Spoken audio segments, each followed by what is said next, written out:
જય શ્રી રામ। आइए देखते हैं मजा आएगा। આજે હું આવ્યો છું મારા ફ્રેન્ડ સાથે સ્ટોન હેજ। अच्छा ठीक है। જી લંડન થી 1 કલાક 30 મિનિટ ડ્રાઈવ કરીને અમે અહીંયા પહોંચ્યા છે। ચાલો તો ત્યાં પહોંચીને અમે જોયું કે ફિલ્ડમાં મોટા મોટા પથ્થર રાખેલા હતા।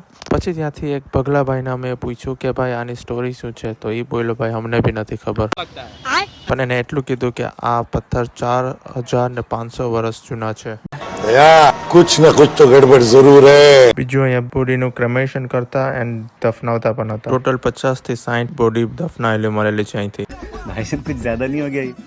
मतलब कुछ भी। ને આપણા ભગલાભાઈ બીજી બી સ્ટોરી કરી કે આ જે પથ્થર છે એને પેલાના માણસો યુઝ કરતા સોલાર કેલેન્ડર, તો એ લોકોને કઈ સિઝન ચાલે છે એને ખબર પડી જતી। તો સમરની સિઝન ટ્રેક કરવા માટે એ લોકો જ્યારે સનરાઈઝ થાય છે, સન જ્યારે એક્ઝેક્ટલી બે પથ્થરની વચ્ચેથી દેખાય છે ત્યારે એનો લોંગેસ્ટ ડે હોય છે સમરનો। એન્ડ વિન્ટરને ચેક કરવા માટે સેમ પ્રોસેસ છે, બટ સાઉથ પોઈન્ટમાં સનસેટ જ્યારે થાય છે એક્ઝેક્ટલી પથ્થરની વચ્ચેથી સનસેટ થાય છે, એનો મતલબ એમ છે કે વિન્ટરની શોર્ટેસ્ટ નાઇટ આવી ગઈ। ચાલો તો પછી મેં ભગલાભાઈને બાબાએ કીધું ને મને ખબર પડી ગઈ કે ભાઈ આ કઈ સોલાર કેલેન્ડર નથી, મને તો સમસાણ જ લાગે છે। ત્યાર પછી મને જોવા મળ્યા બર્ડ્સ પથ્થર ઉપર, એટલે મને તો એવું લાગ્યું કે આ ભગલાભાઈનું એન્સેસ્ટર આવેલું છે અહીંયા। ચાલો તો હું હવે અહીંથી નીકળું છું, કોઈ મારી પાછળ પડે નહીં પહેલા। ફૂલ વિડીયો જોવા માટે મારા યુટ્યુબ ચેનલમાં જાજો, લિંક ઇન બાયો।